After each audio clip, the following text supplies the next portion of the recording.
The Lowndes County Sheriff is investigating new possible evidence in the case of a teen found dead in a high school gym. They said it was an accident, that a 17-year-old boy climbed onto a stack of gym mats, reached inside for his shoes, and somehow got stuck upside down until he died. But when his family saw his body, they didn't see an accident. They saw something that looked like a beating, and what investigators did next only made things worse. January 11th, 2013. At Lowndes High School in Valdosta, Georgia, students walked into the gym expecting a normal day. Nothing felt off. Nothing seemed wrong. Until someone noticed something strange at the top of a stack of rolled wrestling mats. At first it looked like nothing, just another piece of equipment, but then they saw legs, human legs. High school classmates found his body inside a rolled-up gym mat, Sticking out from one of the mats. What they found inside would turn this quiet high school into the center of a case that more than a decade later, people still argue about. Because inside that mat was 17-year-old Kendrick Johnson, upside down, his face buried deep inside, his arms pinned tightly to his sides, unable to move, unable to escape. And according to investigators, that's exactly how he died. Kendrick Johnson wasn't missing for weeks. He wasn't in some remote location. He was inside his own school. In the gym, during school hours. And somehow no one saw it happen. The official explanation came quickly, too quickly, according to his family. Investigators said Kendrick had climbed onto the mats to retrieve a pair of shoes. Students later confirmed it wasn't unusual. Some kept their shoes inside the rolled mats during gym. Kendrick wasn't wearing shoes when he was found. So the theory was simple.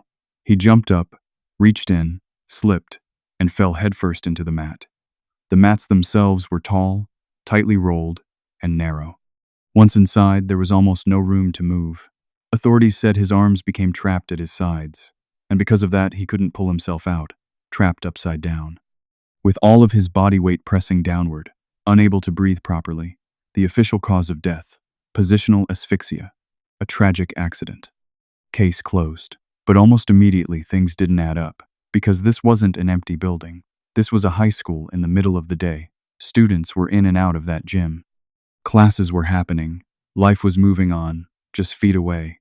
And yet no one heard anything. No one saw anything. No one reported a struggle. Even more disturbing, investigators believed Kendrick had been there for nearly 24 hours before he was found, inside that mat, while school continued around him. For his family, that alone raised a terrifying question. How does a teenager die like this, in a room full of people, and no one notices? But the real turning point came when they saw his body. They weren't looking at a simple accident. They were looking at something that felt wrong. His face appeared severely swollen, disfigured. So much so that early reports noted his dreadlocks were one of the only recognizable features. To them, this didn't look like someone who slipped. It looked like someone who had been hurt, badly. So they pushed back. They demanded answers. And when they couldn't get them, they went further. Because when a second, independent autopsy was performed, everything changed. Instead of confirming an accident, it pointed toward blunt force trauma, a completely different conclusion, a completely different story. 2 autopsies. 2 conflicting causes of death. And just like that, this case split in half.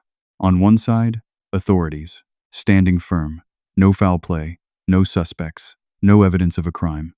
Even years later, after reopening the case, they would come to the same conclusion. On the other side, Kendrick's family, who believed their son didn't just fall into that mat, but was put there. And then more details began to surface.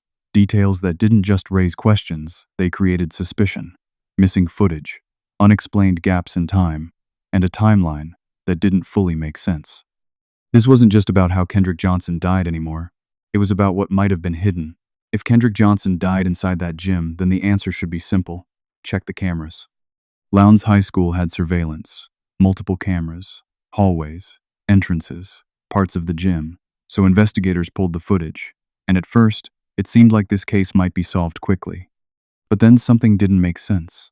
There were gaps, not just a few seconds, not just a momentary glitch, but periods of time where the footage didn't show what people expected it to show. The cameras near the gym didn't clearly capture Kendrick entering the area where the mats were stored. There was no obvious moment where he climbs onto the mats, no clear footage of him falling in. And for a case being ruled an accident, that absence became a problem. Because if the explanation is that simple, why isn't there a single clear moment that proves it? Investigators would later say the system wasn't continuous video. Instead, it captured still images at intervals, frames, snapshots, not a smooth recording. So what looked like missing footage was, according to officials, just the way the system worked. But to Kendrick's family, that explanation didn't sit right. Because when they reviewed the footage themselves, they believed something was off. Not just limited, but incomplete. And that's when the timeline started to come under scrutiny. According to investigators, Kendrick was last seen on January 10th during school hours. After that, there's no confirmed visual of him entering the gym mat area. No footage of him walking toward the mats. No footage of him climbing. No footage of him falling. Just an assumption based on where he was found. And in a case like this, assumptions aren't enough. Then came another detail. One that would fuel suspicion even further. Students had been in that gym after Kendrick was believed to have died. Basketball games were played. Practices happened. People walked in and out of the same space where his body was hidden inside that mat. And still, no one noticed. No one reported a smell. No one reported anything unusual for nearly a full day. That detail alone became one of the most debated points in the entire case. Because critics began asking, if a body was inside that mat for that long in a gym that was actively being used, how did no one detect anything?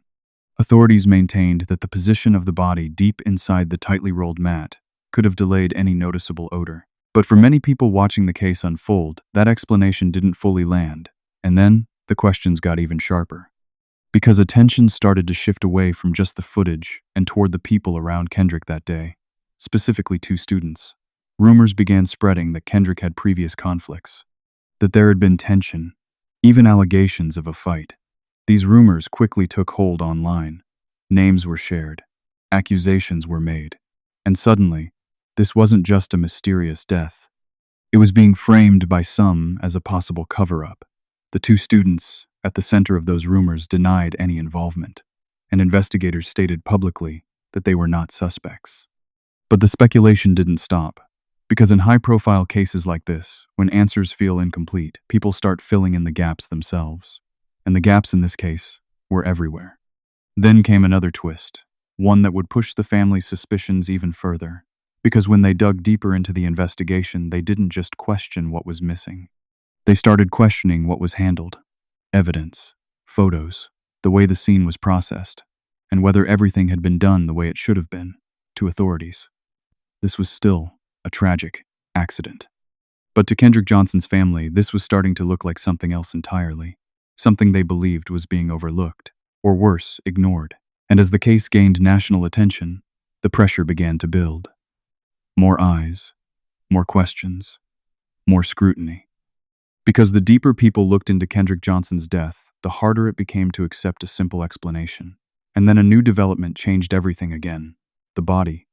Because what the family discovered next would take this case from controversial to deeply disturbing. For Kendrick Johnson's family, the questions didn't stop at the gym. They followed him all the way to the funeral home, because something didn't feel right, not just about how he died, but about what happened after. When Kendrick's body was prepared, his family expected answers. Clarity, closure. Instead, they found something that would only deepen the mystery. During the funeral home examination, it was discovered that Kendrick's internal organs were no longer inside his body. In their place, the body had been filled with newspaper. For the family, this was shocking, disturbing, unacceptable. But officials would later explain that this can happen during the autopsy process. Organs are sometimes removed for examination, and in certain cases not returned. Still, for Kendrick's parents, this didn't feel like a routine procedure. Because they weren't just dealing with technical explanations. They were looking at their son, and what they saw didn't match the story they were being told. That's when they made a decision. They ordered a second autopsy, independent, outside of the original investigation. And when the results came back, everything changed. The independent pathologist concluded that Kendrick Johnson did not die from positional asphyxia. Instead, the report pointed to blunt force trauma, a fatal injury, not an accident. 2 autopsies. 2 completely different conclusions, and now the divide in this case became impossible to ignore. Authorities stood by the original ruling: accidental death, no foul play. But Kendrick's family now had something else, a medical opinion that supported what they had believed from the beginning, that Kendrick didn't just fall into that mat. that something happened to him before he was ever placed inside it. And if that were true, it would change everything, because it would mean the gym wasn't where this started, it was where it ended.